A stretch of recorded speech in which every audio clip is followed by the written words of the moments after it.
We've come a long way since the merger 2.5 years ago. We are now set for growth. As we tread and move forward through the financial year 22 and beyond, we look to the future with positivity and confidence. Our bank has stayed committed through it all and continues to be to our customers, our employees, our communities, and our nation. I am happy to inform you that all the employees of the bank have come up with a Ghar Ghar Ration program in order to help a large number of poor customers of our bank who are directly affected by the second wave of COVID-19. Pooja, please.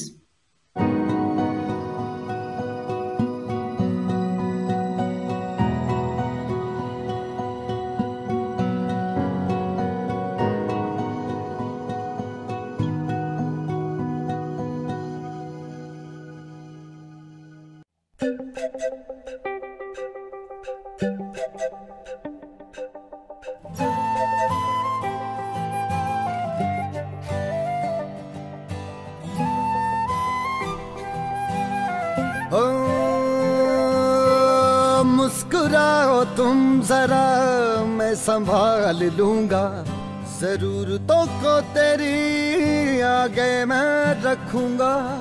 हर छोटी बात तेरी याद मैं रखूंगा, जरूरतों को तेरी आगे मैं रखूंगा। आगे आगे मैं रखूंगा, आगे मैं रखूंगा, आगे आगे मैं रखूंगा, मैं संभाल लूंगा। आगे आगे मैं रखूंगा, आगे मैं रखूंगा, आगे आगे मैं रखूंगा, मैं संभाल लूंगा। IDFC ಬ್ಯಾಂಕಿಂದ ಈ ಉಚಿತ ಕಿಟ್ಗಳನ್ನು ಕೊಡ್ತಾ ಇರೋದು ತುಂಬ ಸಂತೋಷ ಆಯಿತು. ಎಷ್ಟೋ ಬ್ಯಾಂಕ್ಗಳು ಸಾವಿರಾರು ಕೋಟಿ ಲಾಭವನ್ನು ಮಾಡ್ತಾ ಇದ್ದಾವೆ ವಿನಃ ಬಡವರಿಗೋಸ್ಕರ ಏನೂ ಮಾಡಿಲ್ಲ. ಹಾಗೆ ನಮ್ಮದು ಅಂಗಡಿನಲ್ಲೇ ಪ್ಯಾಕ್ ಮಾಡಿಸಿದ್ದು ಇನ್ನೂ ಸಂತೋಷ ಆಗಿದೆ. એ બદલ મને IDFC બેંકે 1 લાખનો ઓર્ડર આપેલ છે. આ કોરોના કાળમાં મેં એમની સેવા કરી છે અને એમાં બી મને ઘણો ફાયદો થયો છે. भद्रक जो भल पदक्षेप नहीं घर घर को जो राशन सामग्री दबा एवं मो दुकान जो राशन सामग्री देकी मते आज गोटे भल उज्जवल भविष्य देइछन्ति सेति भाई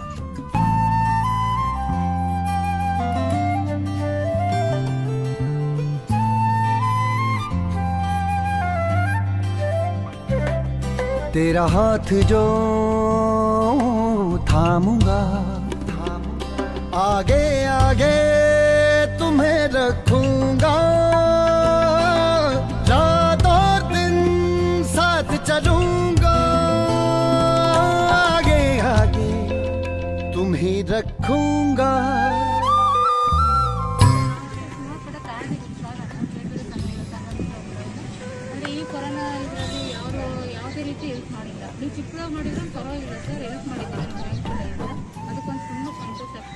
કોરોનાની અંદર 1 મહિનાની અંદર બેંકના સાહેબોએ બહેનોના ઘરે ઘરે આવીને પૂછીને બહેનોના કીટો આપી છે અને બહેનના સાહેબોએ અને અમારી ખૂબ હેલ્પ કરી છે બહેનોની, ખૂબ સારવાર કરી બહેનોની સાહેબ લોકોએ અને અમારા ત્યાં કોઈ બી બેંકના સાહેબો આવે એમના ખૂબ સારા વ્યવહારો છે બહેનો તરફથી. ખૂબ ખૂબ આભાર બેંકના સાહેબો તરફથી.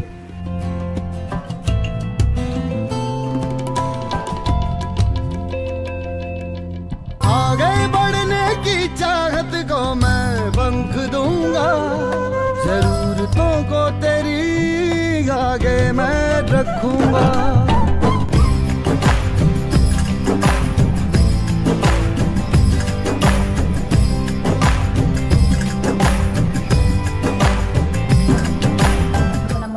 பார்த்தீங்கன்னா நிறைய பேர் கோவிட்ல வந்துட்டு அஃபெக்ட் ஆயிருக்காங்க. அவங்களாம் வந்துட்டு இப்போ வெளியில் போய் அவங்களால சாப்பாடு அரிசி எதுவுமே வாங்க முடியாது. அவங்க பர்சனலாகவே நம்மக்கிட்ட வந்துட்டு சொல்லியிருந்தாங்க அவங்க ரொம்ப சாப்பாட்டுக்கே கஷ்டப்படுறாங்கன்ற மாதிரி. ஸோ இப்போ வந்துட்டு நாங்கள் GRO, IRO, பிரான்ச் மேனேஜர்லேருந்து எல்லாம் நேர்லேயே போயிட்டு அவங்களுக்கு இந்த ரேஷன் ஐட்டம்லாம் ப்ரொவைட் பண்ணுறதுனால மெம்பர்ஸும் வந்துட்டு ரொம்ப ரொம்ப சந்தோஷமாக ஃபீல் பண்ணுறாங்க. அண்ட் அவங்ககிட்டே நேரில் போயிட்டு நாங்கள் கொடுக்கறதுனால எங்களுக்குமே வந்துட்டு ரொம்ப சந்தோஷமாக ப்ரௌடாக இருக்குது. कोविड की सेकेंड वेव आई मार्च अप्रैल में और जब हमारे फील्ड एग्जीक्यूटिव्स कलेक्शंस के लिए गए, बिजनेस के लिए गए और जब उन्होंने हमें आके फीडबैक दिया कि सर रूरल एरियाज़ में क्योंकि बिजनेसेस बंद थे सारे, तो इसलिए लोगों को राशन से रिलेटेड मुश्किल भी एक्टिविटीज़ में जुटाने में भी मुश्किल हो रही है। और बाद में फिर उसी साथ हम बैंक की तरफ से ये घर घर राशन वाला इनिशिएटिव आया कि हमें हमारे कैचमेंट में जो भी हमारे कस्टमर्स है या नॉन कस्टमर है, जो भी नीडी और गरीब लोग हैं, उनको हमें राशन मुहैया करवाना है। तो ये सुनते ही मैं बहुत एक्साइटेड हुआ, वरना हमने नॉर्मली कॉर्पोरेट्स में देखा है कि लोग सिर्फ एनजीओ के थ्रू ये एक्टिविटीज़ करवाते हैं, बट ये एक तरह की यूनिक एक्टिविटी थी जिसमें हमने डायरेक्टली जाके भाग लिया। हम लोगों के घर तक गए और हमने उनको राशन दिया। When we distribute the kits to customers, we have seen the happiness in their eyes, and some of the customers were telling the bank is not only doing the business with their customers, but it's also hand-holding their customers at this pandemic time. And it's a great initiative from our bank, and we are proud to work here. ಈ ಕಾರ್ಯಕ್ರಮ ನನಗೆ ತುಂಬ ಸಂತೋಷವನ್ನು ತಂದುಕೊಟ್ಟಿದೆ, and ನನಗೆ ತುಂಬ proud feel ಆಗ್ತಾ ಇದೆ. ಇನ್ನೂ ಅನೇಕ ಈ ರೀತಿ ಕಾರ್ಯಕ್ರಮದಲ್ಲಿ ನಾನು ಭಾಗವಹಿಸಬೇಕು ಅಂತ ನನಗೆ ಒಂದು ಇನ್ಸ್ಪಿರೇಷನ್ ಆಗಿದೆ ಈ ಕಾರ್ಯಕ್ರಮ. लोगों के माइंड में एक चीज़ है, अगर बैंक है और हम लोग जा रहे हैं या फिर वो लोग हमारे पास हैं तो उनके माइंड में एक ही चीज़ रहता है कि बैंक से आए हैं तो कुछ लेने ही आए हैं, account, RD, FD, GI, LI जो भी। लेकिन हमारा आईडीएफसी फर्स्ट बैंक है वो लोगों की पूरी सोच बदल दिया है। मेरे फैमिली वाले बहुत ज़्यादा मेरे ऊपर प्राउड करते हैं कि हमारी बेटी आईडीएफसी बैंक में जॉब करती है। మన రేషన్ కిట్ను మనం డిస్ట్రిబ్యూట్ చేసినప్పుడు వాళ్ళు చాలా హ్యాపీ ఫీల్ అయ్యారు. ఎందుకంటే కస్టమర్కి లోన్లు ఇవ్వడమే కాదు, వాళ్ళ కష్టాల్లో ఉన్నప్పుడు ఏంటంటే మనం ఇలాంటివి కూడా చేసినప్పుడు ఏంటంటే చాలా హ్యాపీ ఫీల్, కస్టమర్లు హ్యాపీగా ఫీల్ అవడం కాదు, నేను కూడా చాలా హ్యాపీ ఫీల్ అయ్యాను.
I now request Mr. Sanjeev Chaudhary to take over. Thank you, Pooja. Very touching, as I'm sure you all are touched by this phenomenal effort by employees of the bank and our bank. And I'm really proud that we have such devoted and committed human beings working for our great institution.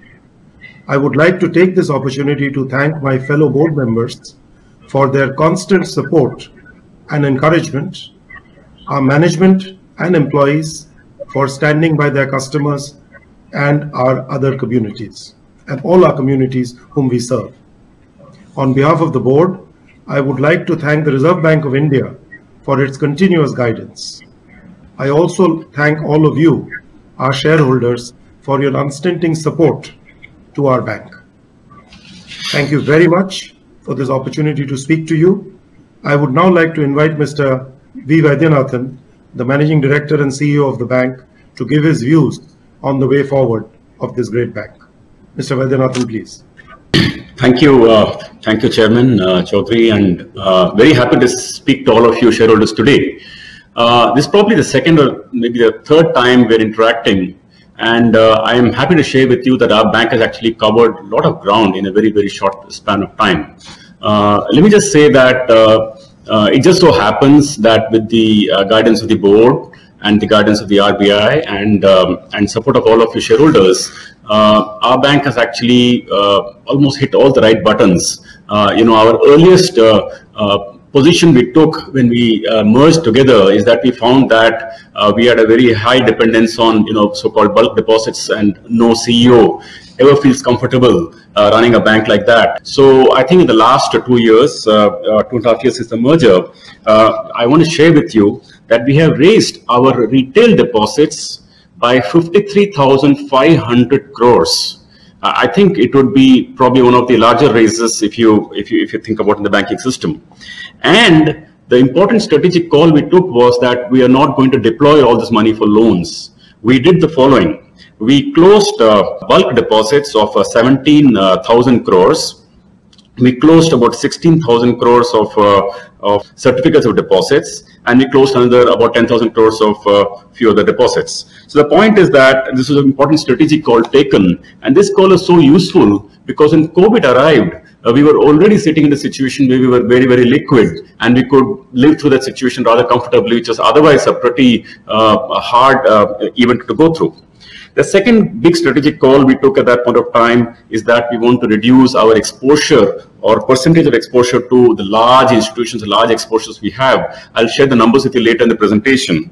The third thing we took was that we want to play to our strengths. We just don't want to do all the things that all the banks do because our starting point was different. So in proportion to our net worth, in proportion to the risk we want to take, we moderated our wholesale growth and the large ticket exposures we wanted to take. So I think these 2 or 3 very significant calls we took really played us out in very good stead. And as a result of not growing the loan book, though it must have disappointed many of you, and I understand that the bank has not grown the loan book for 2-3 years, I'm just saying that it was deliberate because the benefit of doing that was that we could quickly address our key issue of CASA being very low. I'm actually happy to share with you that CASA now touched 50% plus, and I think now it feels very, very safe and happy, and we believe that now we are in a position to grow again. Now, there are a number of challenges that you might be concerned about, you might want to talk about today, and please feel free to talk about that. One is on profitability, and then you might say, listen, for a bank of your size and scale at 20,000 crores of net worth, look, you should be posting a lot more profit than you're doing today. It would be a pretty valid concern. Some of you may be concerned that, look, 2 years have gone by, at least the results in terms of the output you expected in terms of share price movement is probably not to your expectation. Our stock is up about maybe 23% from the date of the merger to today. May not be to your satisfaction. We understand that, and maybe there are other issues with regard to ROA, ROE, and I'm quite happy to engage with them later in the last part of the discussion with you about how we want to discuss with the key issue about profitability and return on equity. Now, before we go there, I'd like to take 2 minutes to share with you, with all of you, as to what we are really building in the bank, because ROA, ROE, profitability, everything will come. It will come in due course, and you will see the numbers when they come. But it's more important for us, at least from our point of view, for you shareholders to know what we're really building. So one of the key things we built at the bank right at the beginning was that we set the vision of the bank. I must admit that we've been we set a vision, then we corrected it here and there, and every other day we tend to touch it by a word or two here or there. But the basic philosophy of what we want to set for ourselves has not really changed. We said to ourselves saying that, look, we want to build a world-class bank. Now, a world-class bank, the word is build. The build is important because, you know, our employees are highly talented people. They can really get jobs anywhere, and they can work in fantastic banks in India. But building a world-class bank is something else, and, you know, very few people experience it in their lifetime. Number two is we say that we want to build a world-class bank in India. When you say world-class bank in India, I don't claim to be a world-class bank in India today. You know, world-class bank in India will mean, you know, insane level of customer focus, will mean returns, matrices of return on assets, return on equity to be you know, good benchmarks. Let me call it 16-18% will probably be a good benchmark to go after. And there are many other things to make. And I think in a large country like India, hardly maybe 5 or 6 or 7 banks you can count in that league. And therefore, we have shareholders, I must share with you, we have a real chance, we have a good foundation, we have a real chance to build such a quality bank in this country. The third thing we say is that guided by ethics and customer first values. This is again important because, you know, you can make profits, and we've seen many companies make profits, and we know how they, if not built the correct way, they're not sustainable, and then you can have a bit of a yo-yo in the way numbers happen. We don't want a bank like that. So we say to our employees all the time that we want to make such income in the bank which is genuine, which is sustainable, which is not upfronted, which is, you know, comes over the life of the contract. We you know, sometimes when people, if the people that come from different organizations here, if any employee uses the you know, line that, you know, this fee structure customer won't note, let's add it like this, let's remove that fee, that will be too visible, this will not be visible, let's take it. Frankly, we'll skin them alive. If we heard such kind of language, we don't appreciate it. We really want to build a bank which represents a true quality from within. And that's what we mean by customer first values. I'll talk about that when we get the opportunity. Powered by technology, that's the other thing we write in mission statement, because, you know, we all know that in today's context, you know, all good intent of building a good bank will not work unless we have powered by technology. The Indian ecosystem is so dramatically changing. You know, too many railroads are coming up from the ecosystem point of view, and then our ability to use and in fact ride on such technologies and being able to surf that waves properly is going to be very critical for us. That's why we say powered by technology. And finally, we say be a force for social good. You know, let me see the vision statement we got through by talking to lots of people, sometimes within, somewhere outside. And this being a force for social good is very, very important, because when we think about it, you can run businesses after businesses. Some of them can be insanely profitable and valuable and all that stuff. But in the end of the day, there is one life, one lifetime, all of us lead. And how much of a, you know, force for social good we can be. You know, we thank you for being with us, because you are seeing the unfolding of a bank, and I hope you will get to see that in the times to come. Now, with that very quick description of what we are out to build, and I just hope that every one of you share these feelings of what we're really building the bank. I want to just now quickly share a presentation with you as to what we have progressed thus far and where we take the bank from here on. Thank you. So I described this to you that each one of these words is you know, important to us. We think about it, we speak about it in the bank, and that's what it is. And finally, we say, you know, this is what we do. We want to touch the lives of millions of Indians in a positive way. Now, on the liabilities front, I must say that our bank has really come quite a long way. If you see this slide here, in the last 1 year alone, we have grown our deposit base by you know, close to about 45,000 crores. I think that 25,000 crores, my apologies, which I think would be one of the highest. And remember that this was a period of COVID. And during COVID, as you know, money was flowing to the large established banks and the state-owned banks. And for our bank shareholders to get this kind of deposits in a period of COVID, I just want to share with you that this, you know, we thank our customers rather sincerely for that. And during the last 2 years, you can see how the numbers have moved. Now, CASA ratio, I'm happy to say that we have not touched 51.75%. We also track daily average CASA ratio that's now 50%. And because of that, I can say that the certificate of deposits is something that has come down. I must just say that the certificate of deposits the bank is incrementally taking is more like a one-year certificate deposit. The certificate deposit. Sorry to interrupt, sir, this is the operator. Yes. Sir, I would request if you can keep the presentation on full screen. The key point I wanted to just share with you here is that for the upcoming year, we for the rest of the year, we do not expect. I just wanted the shareholders to know that we do not expect this to keep growing like this, because the bank doesn't need that kind of deposits, for this year, at least for the rest of the 6 months of this financial year, and therefore we are moderating our deposit growth to keep in line with our requirements. Now, let me just move this quickly to just share with you that apart from the fact that we grew our deposits, this is very important, that our bank is now having 82% of our deposits, which is customer deposit less than 5 crore, which is basically rather granular. And you can see that we made quite a big progress here. And we also have brought down the top 20 depositors to just 7.7% down, right down from 40%. So really we feel much more secure now. And you can see the top 10 depositors also come down to just 5.5%. These are massive progress made by the bank, I would say, in terms of granularization. Finally, I must share with you that, like I said, that in the last 2 years, we've raised 53,494 crores from December 18, and we've used 17,000 crores for winding down the borrowings, 16,000 crores for certificate deposits, and 10,000 crores for the wholesale deposits. Now, this sort of, these are some new program. And by the way, I take the opportunity of being on this program to just say that as part of a many program that we have launched, this is a new program we launched today. It will be out in the press maybe in a day or so.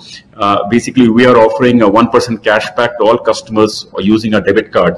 And the important thing is there are no minimum spend conditions. So please go and spend even 100 rupees, we'll give you 1 rupee back. So I want to just move that to assets. As far as assets is concerned, these are very briefly the product suites of the bank. These loans, can range from as low as ticket sizes, or as low as maybe 30,000 rupees or maybe 25,000 rupees, to this being a 1 lakh rupee loan, to this being a 50,000 rupee loan. You get the drift, and some loans are 20-30 lakhs. So our loans may range as low as maybe 10,000 rupees to customers, to as much as maybe 2 crore rupees. So that's kind of a sweet spot. And the important thing is that this is something that we've been doing for 10 years now in the combined history of our bank. And if you see that, our book on this front has grown from 94 crores to something like about maybe 30,000 crores at the time of merger, which has now grown to 73,000 crores. So I don't need to maybe leave you in any doubt as to where probably the bank will head in due course. Now, the composition of the book has now become 63%. It's probably more than 63, like 67% if we include the PSL. And this is very important because this component of it is very, very granular. And that's that. On the corporate banking side, I'm happy to share with you that the bank has actually, it may appear to you from the prior slides that the bank is focusing only on retail, which by the way, it's no doubt the mainstay of the bank. But even on the corporate banking side, we have really some fantastic solutions. There's a digital corporate banking platform. We call it BXP. For managing account, making payments, receiving collections, forex conversions, remittances, all that stuff. Then we see the credit exposure. We lent credit exposure on the basis of many criteria. I'm happy to say that we've lent like close to about 120 odd loans in the last 2.5 years since the merger. That totaling at about 7,600 crores of exposure. I'm happy to say that out of the new lending done post-merger, just about one account of about 10 crores is behind schedule. So this is a really squeaky clean book that's coming up, and I don't think you need to worry on this front. And our CMS is really best in class. We're getting, we process more than 60 lakh payments every month. So basically the corporate banking side, we're doing a pretty good job, and I'm happy to share that we are doing you need not have much concerns from now on. Now the other bit is about on our customer first approach. We were not taking it only for branches and deposits and stuff like that. Even our customer first approach focuses even the way the customers took moratorium. So we really made it easy for customers to take moratorium. It was not just we were not trying to put some cute solutions along the way so the less customers take it. We didn't do that. We told customers, we actually put up the database of customers who are eligible for moratorium as per the RBI norm, and customers would come, put their OTP, mobile number, do the OTP, drag and drop the extended moratorium they wanted to take, and take it. Online, pure digital processes. And we could actually tell the customer how much more the customer would pay if they were taking a moratorium. Similarly, we pushed that same logic into restructuring. In restructuring, we told the customer, comes, put your mobile number, send an OTP, and then drag and drop how much of restructuring you want. So we actually made it easy for customers during this period. The next thing is about how we launched credit cards during this year. As of now, there was something's very interesting in the credit cards. Of course, the design was rather funky, but the thing is that even in the way we set up the lifetime free, no discussion, no debates, just take it and use it for us. No charges to spend. This is important. If you go over the limit, banks or companies normally do charge. We told customers that, look, we will inform you that you're going over the limit. We don't want to bill you like this unnecessarily. And if you choose to go over the limit, then you pay a fee. But that's really you're making a choice. We don't want to inadvertently collect a fee from you. On the APR front, it's been going on like 36-48% for like 30 years. We came out with a much lower APR.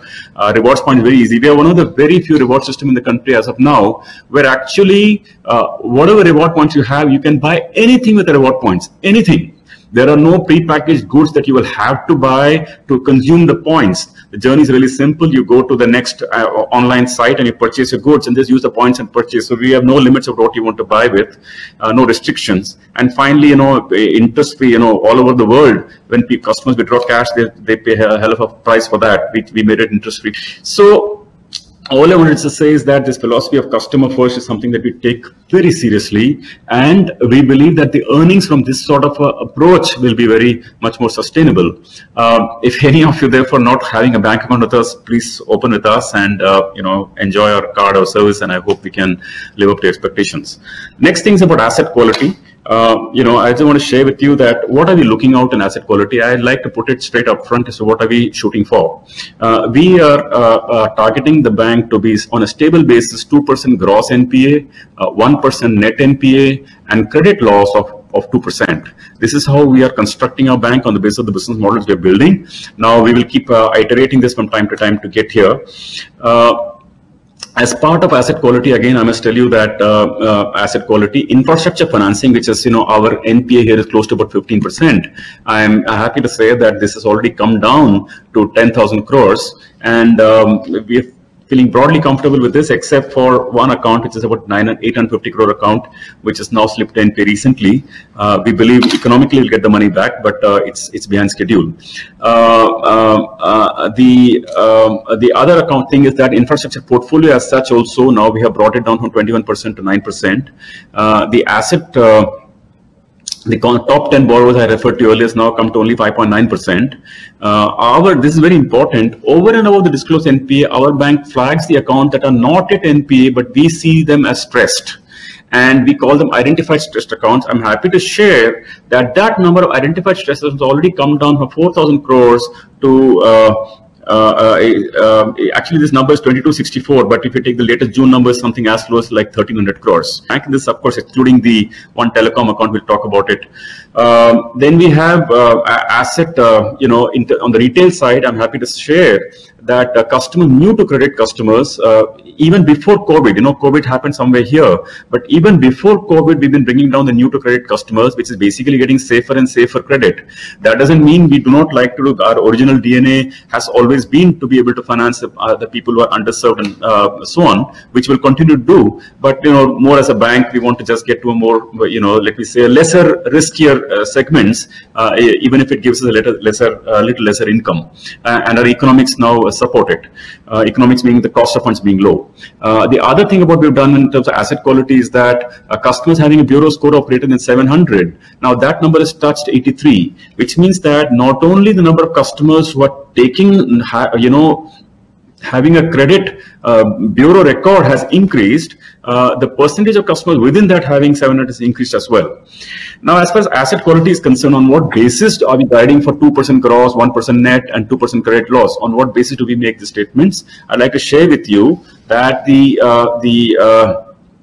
that our check bounces is a first indicator of how the quality of a portfolio will behave, because that's the number of customers returning the checks unpaid after presentation, after the first installment. So that number, if the index was 1, during COVID, it went up by 2. It went up to 2.5. It went up 153%.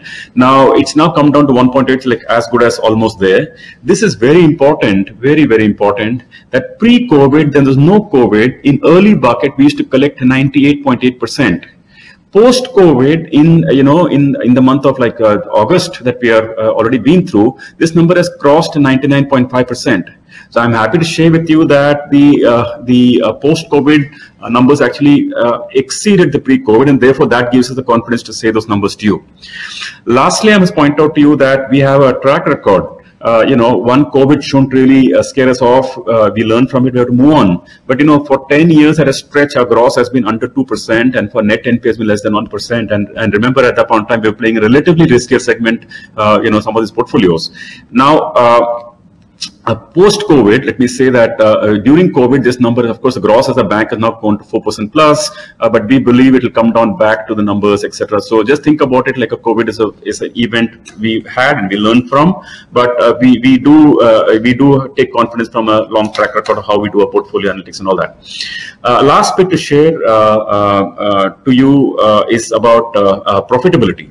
Now, as far as profitability is concerned, I must say that there are, as all of us know, there are a few buttons for profitability. One is net interest margin is the first item. So on the net interest front, we already touched 5%, which probably is among reasonably healthy number in the banking system. Our incremental return on equity on retail is like close to 18 to 20%. This is assumed at a 2% credit loss. I described to you why we feel comfortable about that. Now, and this, by the way, big part of the book, we have a 75,000 crore book. We believe that on an incremental basis, we are getting about 18 to 20% return on equity. On the corporate banking side, it's like about 35,000 crore book. We're getting about a 14-15%. So you see these numbers; they're really very strong numbers, and this is what we really are moving the bank towards. Now, if you see our bank at this point of time, we have many strengths in terms of the way we have liabilities and assets and people and corporate governance. So one thing we are lacking is to have the profitability as what we should be posting for a bank of our size. But I must say that there are two reasons why you don't see these numbers. There are rather three, and I'm showing you why they will go away. One reason why our profitability is just pre-merger, our bank sold on close to 6,400 crores of largely ports and infrastructure accounts, and therefore the income on these loans doesn't come anymore. We have about a 2,000 crore of legacy accounts which we provided for, like Dewan Housing and a few other accounts, and this took down our close to about earnings on close to about 8,500 crores of loans, which was coming earlier, doesn't come now. That's, you can let even at 10%, that's like 850 crores off the books. That's not there today. What was there even 2 years ago? And as a bank, we are filling up this gap, and we're still beginning to grow from here on. Then the second reason why you're not seeing the profit I'm alluding to in the previous screen is that the bank has 28,000 crores at 8.66%. Now we are incrementally raising money at less than 5%, let me call it 4.8. So the gap between 8.6 and 4.8, and then you multiply that by 28,000 crores, you see you're going to make more than about 1,000 crores. That is going to come to the P&L straight as and when it goes through. Third thing, the bank has invested. This is the third item. Invested in 390 branches, 565 ATM. They all cost money. 12,000 employees. So all of these things were essential for setting up a bank. Otherwise, a CASA should never have got fixed. And then on top of this, we launched credit card business, we launched wealth management, we did fast track, we did gold loans, which is of course very early stage, and then we did prime home loans, we did digital lending. So all of these businesses are all costing us money today. But I'm just sharing with you that we've done business long enough to say that all of these things pay back. And when they start, you think about it like this: that you're making a certain amount of profit on some businesses, but you're losing for some reason. You're losing for some reason. Once these start squaring up, then you will see this profitability chart playing out. So, just on a final note, I must say that when we think of our bank, first we started telling our employees. We said, okay, we want a theme for our organization as to how all our employees will conduct themselves. This is important for us because, like I said, it's profit has to come with a certain quality underneath. So we wrote this up as ethical, transparent banking. We're very proud and not proud. Let me say, very thrilled about the fact that we had a rallying cry for our employees and so on. Then we said, okay, fine, how could you be a country today? How could be a bank today in the country without having digital on our name? So how do our employees think digital? Then we went around and said, okay, let's write ethical, digital, and social. Then someone said, we are in for social good. Then we said, okay, the social sounds like social media. Let's just, write something more to it. And then we said, we put a seal called ethical, digital, and social good.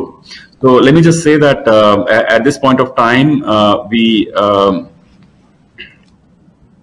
I hope I'm back on the screen. So that's how we thought about it. We wanted the bank down rank and file to think in terms of quality about how we think of the organization, so on and so forth. So that's how we finally arrived at the seal after a lot of iteration. But I must say that we keep iterating ourselves all the time and never satisfied. So don't be surprised if we come out with a new theme tomorrow morning. It won't be fundamentally different, but it'll be like somewhere in the zone. So I want to stop there and just share with you that that's what we are going for. I'm really happy to talk to all of you. And before I sign off, I wanted to do one small, 1-minute ceremony before I started to speak, but I forgot. If you don't mind, I'd like to have 1 minute of silence for our employees who died during this period.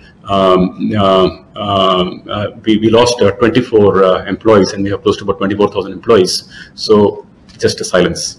And if you indulge me, maybe you can stand for a minute. Thank you.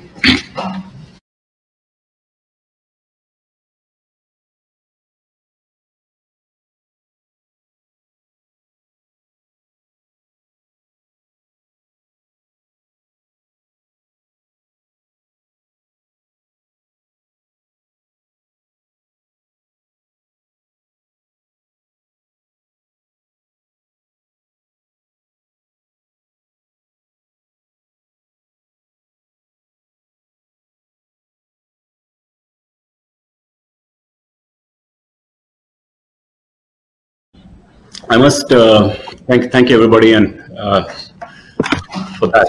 Lastly, I just want to say a word for all our employees who are building the bank. I know you're working very hard. For those of you who are tuning into the program today, I want to say thank you to you for the work done. And for those who contributed in the Gargar Russian program and worked at it, thank you. Over to you, shareholders, and over to you, Chairman.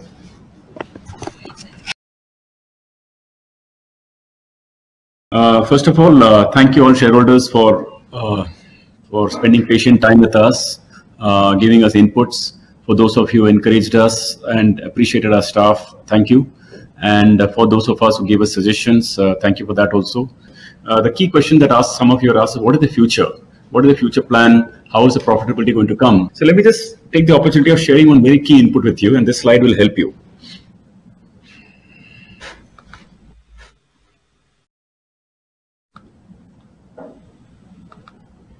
my past experience is that once we start building the company, if you remember, for those many of you as Capital First shareholders who spoke, you talked repeatedly of the fact that, there are some notes that have come from Satish to me here also, saying that, look, when Capital First was there, profit is being made, now how loss is being made, etc. My quick question is that even in Capital First, if you remember, the first 2-3 years were all were probably in a loss situation. It's not working anymore. But once the core business model is established, then you can see how the profit chart increases from there. This comes only if the incremental profitability is strong. This is very, very important for you to note. And the other thing I want to show you, some people talk to us about cost to income. In the initial stage of setting up any company, any bank, if you remember Capital First also, between 2010, 11, 12, 13, cost to income was always high. 70%, 80%. But once the scale is established, after that, then you see how cost income comes down 70, 50, 50, 50 and stabilizes around 50, 55. So I feel that our bank is pretty much in the same stage as what Capital First was in maybe 2009, 10, 11. And with scale, this will come down. That will all come only if the incremental profitability model is strong. I described that to you earlier. Then you see once this comes, when cost to income comes down, see how EPS, at least went up in that case, 12, 18, 24, 33, all that good news in terms of earnings per share, profit, return on equity. You can see how a loss of return on equity then moved to 8, 10, 11, 12, 13, 14 and all that. Now, many of you asked you questions about profitability. Let me just sum it up in 1 second. In the case of Capital First, it was 15% return on equity when cost of fund was 9%. Today, cost of fund is less than 5%. You can clearly see how the 15, return on equity 15, if it was at 9% cost of funds, now at 5% cost of funds, you can clearly see when I'm projecting an incremental cost return on equity is 18 to 20%, this one fact is helping you understand that. That is it. That's what I want to share with you. Just share with you that I'm not, I want to be a bit, just to put the important caveat here. I don't want to make you feel that this is necessarily headed that way. Business has its own risks and all the usual caveats I would like to put it. I'm not saying that we're exactly going to replicate Capital First, don't get me wrong. But I'm just directionally telling you that if incrementally we are borrowing money at less than 5, incrementally we're lending at 14 plus, at least the retail side, and incrementally net interest margin is upwards of 8 or 9%, or maybe above 9%, incrementally our cost of credit cost is about 2%, then our incremental profitability is going to be very, very strong. And then in due course, the incremental book becomes the book and the old book just goes out.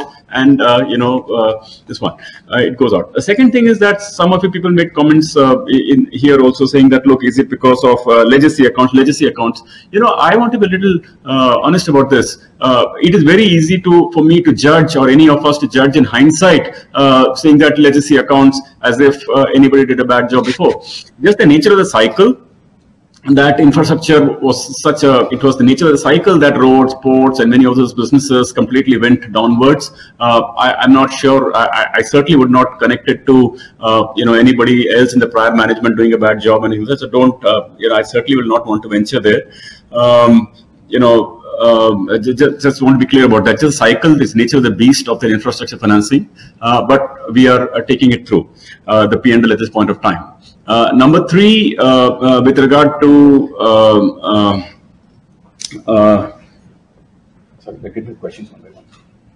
Business, yeah.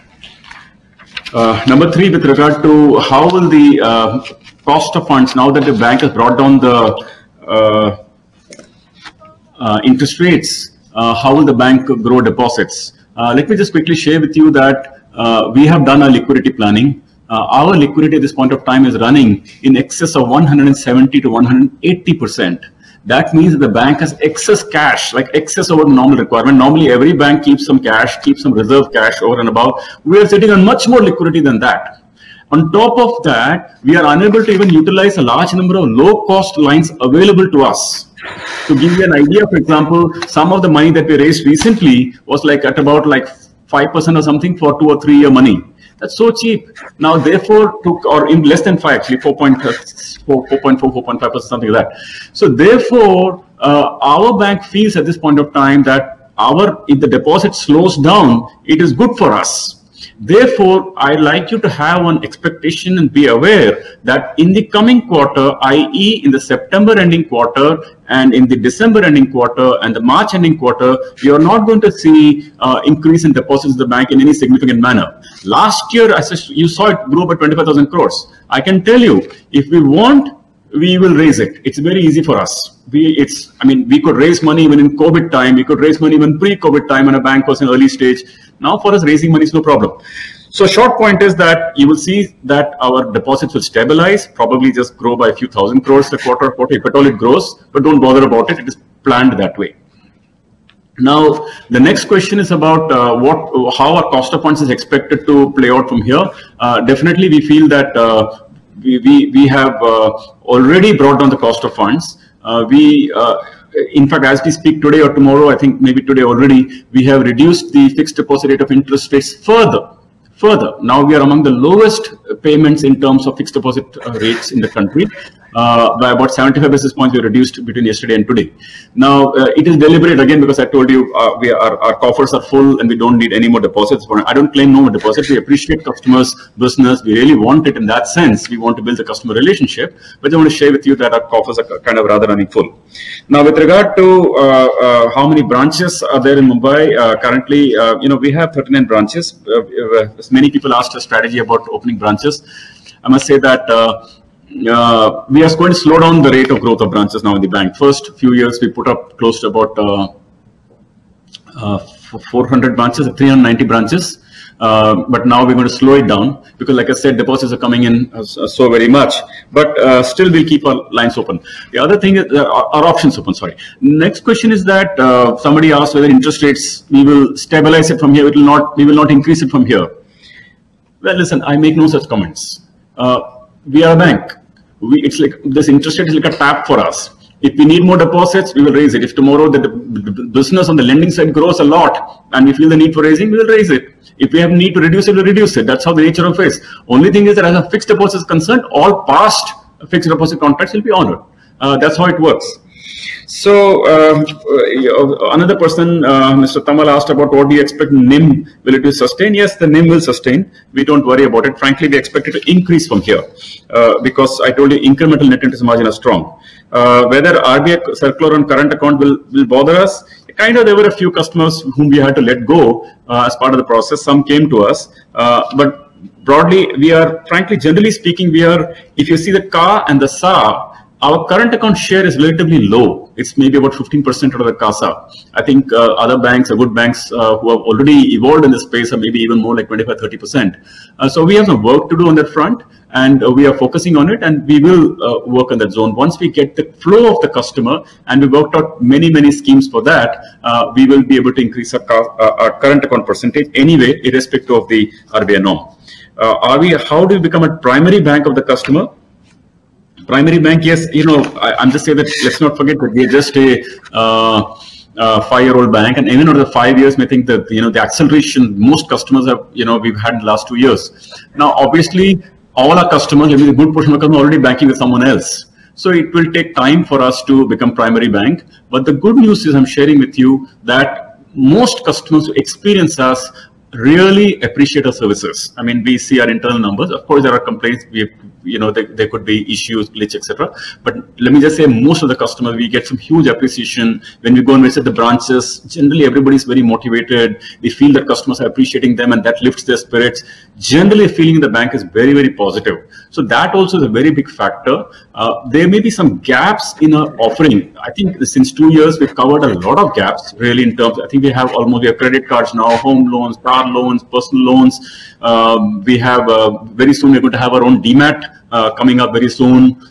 Then we could even have a 3-in-1 tie-up with some broker, though we won't get into broking ourselves. So once a proposition becomes more and more complete, we will hope to become a primary banker. I'm pretty confident, by the way, that we will be one of the significant bankers for customers in the times to come. Retail loan to total portfolio, I told you our numbers about 63, including priority sector is 77. Do you keep track of end use of loans? For the products criteria where the end use is required to be tracked, which is most of the loans, we are well in control. Will ban on MasterCard affect our life? Not at all. Branch question I already answered. CASA growth for 21-22 answered because we expect it to be stabilize from here. It's part of the strategy. Don't get bothered when results come and you say that the deposits are flattening. It's as per the plan. These were broadly the questions on the business side. Then there was questions on the asset quality front, how the bank plans to deal with NPA. My question is, what the prospects look like. I'm giving you a pretty straight and simple answer. I made a presentation to you earlier. I showed you that our collections in the bank are higher. We call the early bucket, like we call the 0 to 30 and so on and so forth, early buckets, what we internal term called X bucket. Which is the early bucket. It's usually a very good sign of how much of the credit loss you will have in the due course, because eventually credit loss is a product of flows. Now, that number for the bank is reducing. It's even gotten even better than pre-COVID. It has taught us two things. One is we expect our credit losses in the coming year, i.e. in 22-23, to be lesser as a percentage of book than what we are incurring this year. For this year, we have guided for the bank to have a credit loss of close to about 3,000 crores on a loan book of about, say, let me say 125,000 crores or something like that on average, to give you an order of magnitude about 2.5% of the loan book. Now, 2.5% of loan book credit charge in a COVID year is pretty good. Our book is in very good control. Next year, we're guiding it for to be less than 2%. And the year after that, hopefully, will sustain. So I feel we're in very good control of our credit. And the big learning we've had from this is that the segments we deal with, of course, when a COVID comes, business economic cycle comes, they all get affected. But when the cycle, when the economy starts firing again, they all pay back, all meaning in the proportion that they pay. But the recovery starts coming back, is the better way to put it. And therefore, that means that there's a good resilience in the portfolio. This has been my experience. One of the gentlemen earlier asked, saying that, you know, that I mentioned that retail has been a very stable business. Yes, indeed, it is very stable. Do we believe in a business model? I mean, hell of a lot. We think that this is the fantastic business to do because it's diversified. And finally, the best proof of the pudding is when demonetization happened in 2016, there was no impact on the portfolio hardly. The GST got implemented, no impact on the portfolio. 10 years, gross NPA of 2, net NPA of 1. 10 years, not a short time. There's no fluke. There's no flash in the pan. And now during COVID, it has gone up. We again expect to come down. So we believe it's a very good model, and this is the business model to build in the long run. Next question, someone asked, what is the long-term future? Let me just say that if the fundamentals are good, what is fundamentals? You have good liabilities base. We do have low cost. Yes, low cost. We have a lending model, yes, we have. We have intellectual property, yes, we have. We have growth model, yes, we have. So we have everything going for us. So let me just say that, you know, if you think of a bank like ICICI Bank today, you know, a very good bank with 5 lakh or 5.5 lakh crore retail book, maybe other banks are even more than that. State Bank of India, maybe twice, thrice that number. Look at these banks. They all started once upon a time at maybe 200 crores or 500 crores. My point is that today we have 75,000 crores of loan book. India's market, where we target X the large corporate, you know, greater than 50 crore, that is like 70 lakh crore. That's not even 1% of India's book. So let me, the short answer is that if you take a 5-year, 10-year, 15-year view, this bank can be anything. It can be 5 lakh crore bank, can be 10 lakh crore bank. This direction not going to stop. And particularly after you started home loans, this growth will never stop. That's my opinion. Now, Vodafone. A quick answer on Vodafone is that, you know, we said that before. Yes, we have a 2,000 crore funded exposure. Well, do we expect the government to come in and be of support to the telecom sector? I think so. Do we, any of us, ever want this to be a duopoly market and be the answer is no. Is the government sensitive to that? I assume the government is. They've talked about it. Will the government lose a lot if Vodafone goes down? Hell of a lot, because think about, you won't get options, you won't get pricing, you know where the game will head. Now, therefore, do we expect that to survive? I'd say probably yes. Now, how should you think about it? You think the worst. You imagine the worst. That's 2,000 crores. We have dealt with the Dewan Housing 600 crores. We have dealt with the Reliance Capital 1,500 crores. We have dealt with some, infrastructure companies of 500-600 crores. We've dealt with so many things. Then this is the last of the big item that will hit us if it all hit us. After that, that's fine. After that, capital adequacy will still be 14.6%. Then the story of loan for ever growing ever is going to stop. No, if our plan is to build the bank to ROE of 16 to 80% and 18%, that story is not going to stop. So even if Vodafone goes down and we lose money, take it that this is one of the last big legacy items to deal with. And after that, I don't think any big item is going to bother us. That's my view.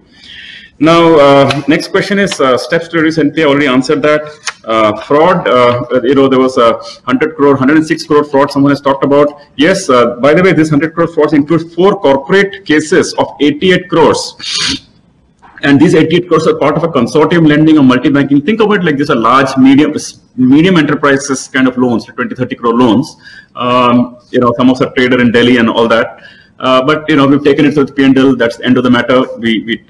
Incrementally we are in a very good shape. And anyway, on the retail side, we don't have this kind of losses of running into 20, 30, 100 crores and all that stuff. They're typically 1 crore, 2 crore kind of accounts. And typically coming from, you asked us how it comes from, typically coming from skimming and all that. Now, next question, someone has asked about retail banking, that it posted a loss, and corporate banking posted a loss last quarter, treasury made the profit. Well, this early stage bank. In this early stage bank, just to give you a quick sense that the key lines that hit profitability or affect profitability are pre-provisioning operating profit. So since I was a new bank, we have our expenses, we have branch, ATMs, all that kind of stuff. So, and I said because of legacy reasons, our income is relatively low. So our PPOP is relatively low. But I can tell you the way our bank is picking up, you wait and see 22, 23, you wait and see 23, 24, 24, 25. This, like the picture I showed you for Capital First, there is a very real chance that this will pick up in a substantial way. Do not expect very much increase in PPOP for this financial year that we're going through right now. We expect cost income to be around 80% now in the next 3 quarters. That's how it's planned. So think of this year as like an 80% cost income ratio, and that's probably the 3rd year of that operation. Even for the next 2-3 quarters, that's the way it is. And after that, next year and the year after that will be the big breakthrough. I hope to be borne out right on that, but I'm personally pretty confident, and I hope you will share the confidence. If you don't, you will share it when it happens. Next is provisions for the quarter. Already answered that. Learnings from COVID 1 and 2. My big learning is that there is a lot of resilience in India. The way RBI came in quickly and reacted, it gave a lot of confidence. The way government acted quickly and put out money in the poor people's pockets and stabilized the lower income segment of the population, is a big confidence. I told you about RBI, TLTRO1, TLTRO2, MSF increase and CRR reduction. The bullets kept firing at the problem. It gives me a lot of confidence. And finally, about our own self, I think a portfolio resilience has come through this. And I mentioned that. Now, can the registered office of the bank move to shift to Mumbai? We really haven't thought about it, but we thank you for that suggestion. We'll think about it. Next question was for somebody in the context of governance. I can assure you that we have a really good board. Our board talks governance really all the time. This is one guarantee I can give you: we will not slip on corporate governance. Targets are one thing, maybe 90%, 80%, 120%, but governance we will not go down. And I think we have a really good chairman of the audit committee here, Mr. Ashish Kamath. You got Sanjeev Chaudhary and got everybody else here. Really, we have a stellar board who will not slip on this front. Sexual harassment case, what action has been taken against that one pending case? Action taken is usually not public data, but I can tell you we take it seriously, and there are various shades of penalties depending on the gravity of the offense, and we deal with that accordingly. Cost of digital AGM as compared to physical AGM.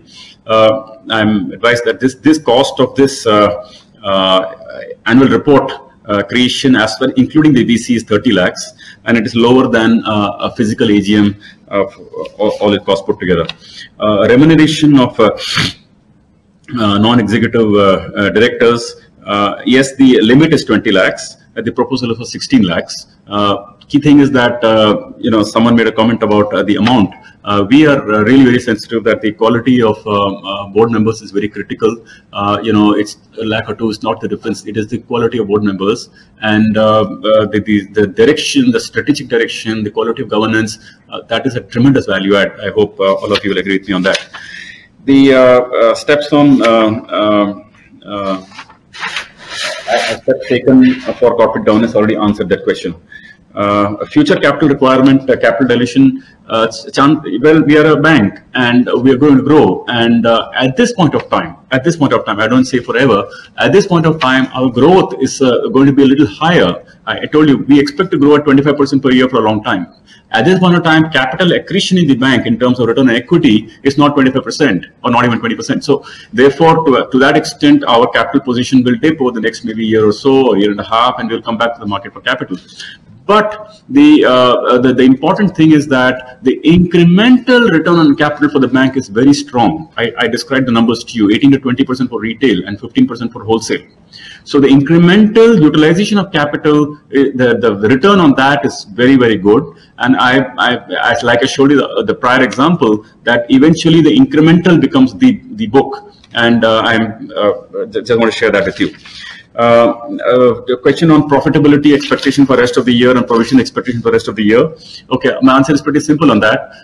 We expect the second quarter provisions to be substantially lesser than first quarter. We expect quarter 3 to be again lesser than Q4 or Q2, and we expect Q4 to be provision to be less than Q1. Reason we say that is because we can see the flow of the book, and we are feeling very confident about that. The other thing is that is the provision of COVID provision enough to cover for that? The answer is yes. The open item still is on Vodafone. Just want to share with you, but I think that we've been very open about right from the beginning. That's a 2,000 crore exposure. Our coverage, 2,000 on funded exposure, non-funded at 1244 crore. We have a provision cover of something like 480 crores. So about a 1,500 odd crore of funded is yet to be provided if something were to go wrong with that company. But really, the way I talked about it earlier, we have mentally factored it in. We will fight it out through the law of the land. We're very clear about that. It's not something for us to sit back and watch and write off. But I can tell you that the bank is well prepared for it, and we will deal with it as it comes. We have enough capital and we'll keep growing after their own. And the important thing is incremental profitability is very important. I just request you not to lose sight of that proposition. Next question is about, this is answered already. What is the bank doing on digital payments? Well, a lot. You will see a lot of it coming through in the times to come. We are developing some very good app, and we've got to build on it. I don't claim, I mean, we've developed a good app, and I feel pretty good about it, but is still the best? Is still what we want to be, I don't think so. I think next maybe 5 or 6 months we'll be investing a lot more into it, and then bring you a truly advanced app. Our current app has many good features, and hopefully you try it and you'll like it. Video KYC, someone said that you visited the branch, and then after, you did video KYC, still you asked to visit the branch. It's a mistake. Hopefully it shouldn't happen, and we'll review our systems to see why that happened with you. Brand ambassador, Mr. Amitabh Bachchan, I must say that thank you for your comments and your suggestions. I have no doubt in my mind that he's one of the most iconic personalities of our time. He's truly an icon of a generation. I don't think such an icon in the movie industry has emerged, not in my lifetime. Now, next is what percentage of the is vaccinated? 61% have a first jab, 36% have taken both jabs, and our bank is working on our staff. We've actually put together. So basically, I think it's about 90%. Then how to read this? 97%. 97%. 97% is vaccinated, just for information, and bank is running a proper campaign. Yes, you're right. We tell employees that if you're not vaccinated, don't come to work because you're a threat not only to a risk, not only to peer employees. What about customers? People are concerned. So that's our stand. Yeah, I thank you for the suggestion. Now, what is the support we have given to our employees for COVID? We started the meeting. I must say that we put together a good plan for our employees. We assured them because many of them died in the inaction, i.e. like 24 of them I told you. So we have assured employees 4 times CTC. We have assured them salary credit for the nominee for 2 years, so that when we get waiver of employee loan, we extended a medical insurance for 24 months. We gave them scholarship up to 10,000 rupees per month for 2 children until graduation. And by the way, we announced this when COVID was at its peak, and the numbers are still there. So employees really appreciated that until graduation, and paying that for employees. We then implemented the retrospective effect for all employees who had passed away before the date of the announcement. Employment of spouse on merits, because otherwise they would not fit in the system, on merits. And if they don't fit by merits, then we give them a training allowance of 2 lakh rupees. And then we put to a question, yes, I had recused myself from this because I was part of framing that scheme. Now, during pandemic, 60% of staff work from home. Now we have allowed 60 to 70% come to office. Some teams 80 to 90%. We expect this to, normalize in due course. Branches, by the way, is running 100%, 100% occupancy, 100% attendance. CSR, some people made some comments. Thank you for that. By the way, this Ghar Ghar Ration was not a CSR program. It was an employee-funded program. It is not a bank-funded program. And that was basically people paid between 1 day's salary to some people paid 5 days, 10 days. Some people paid 1 month's salary. But all that money, then we said, okay, this is the true moment to be customer first, because what else is customer first? We want to be customer first all the time. We want to be good to customers, bill well, account well, not do wrong things and all that. But the moment was really when this was going on. So we used the money to directly fund it. Nobody gets any ATJ benefits and all that, because it is not a CSR program, and it's not a recognized contribution in that sense. How many employees are working through at office? Already answered that question. How is the bank supporting the staff in COVID-19? Already answered that question. Any risk to the 5-year plan? Usual business risk that I may want to caveat, but otherwise we feel that with the foundation well set and incremental margins looking good, the bank will look good in the due course. Except I showed you the model about how things have been built step by step, and we shouldn't hurry up this number. But other than that, our plan for 5 years broadly stands, and we want to get there. Then you have what is the impact of CSR activity should be studied? No, thank you. We'll keep that in mind. Someone asked a question about the reverse merger. The quick answer is that no, we haven't had any formal discussion yet with IDFC Limited. So I would like to leave it at that. The rest question of Vodafone already answered. Growth in the future, retail, is it coming from retail or MSME? Largely, we say retail is going to be the big break. But like I said, in corporate banking also, just to clarify, we like corporate banking. It's not that we swan it off. We like it. I told you so many features the bank has built in terms of technology, our cash management, our many other business excellence platform, etc. Now, someone asked a question about what are the future value drivers for the bank. I told you one is straightforward net interest margin. That's easy to understand. We are in the bank using our branches now to attend to both assets and liability customers. So that's a fusion happening there, and customers coming there for servicing can become liability customers and so on. That's a big one. Number 3, our bank in the early stage. So we have not yet fully fired up the machinery about cross-selling, insurance, mutual fund, forex, etc. Yet to the let me say we are like, I rate ourselves maybe 40–50% of our potential. So we are not yet cracked the potential. So that's one big area of distribution of services.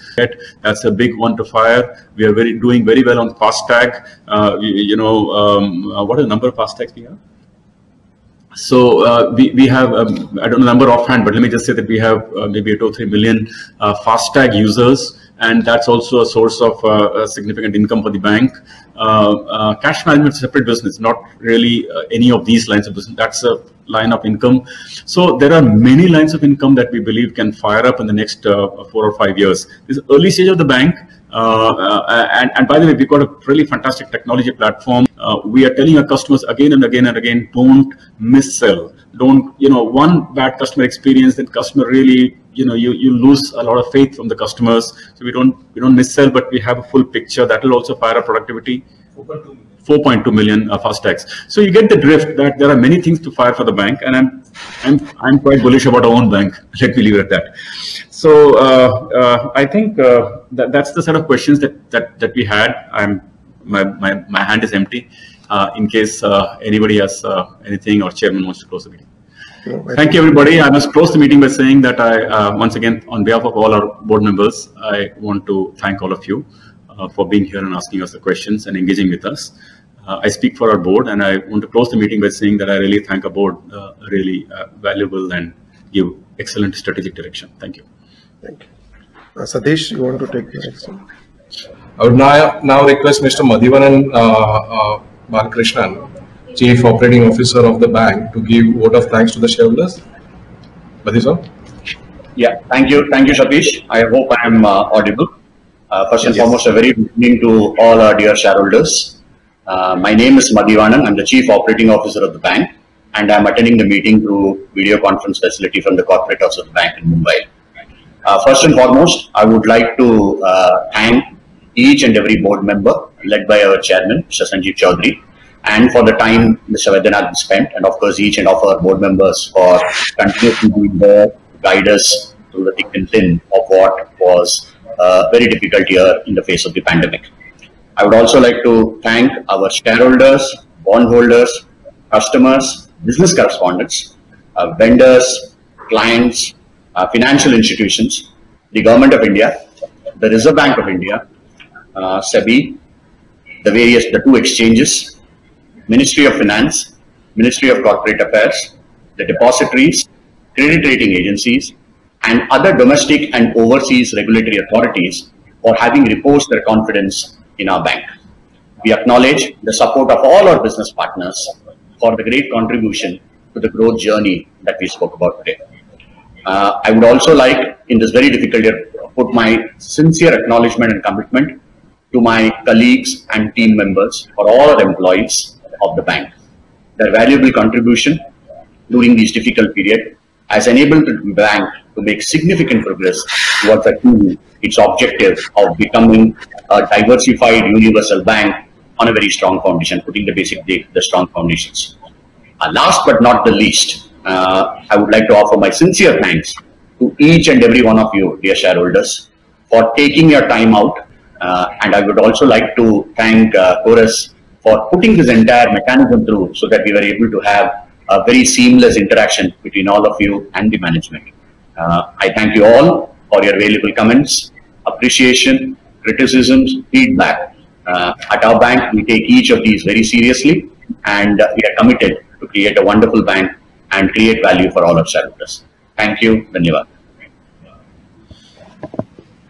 Dear members, as instructed by the scrutinizer, we request all the members participating in this AGM and who have not yet cast their vote to do so in the next 30 minutes. Thank you.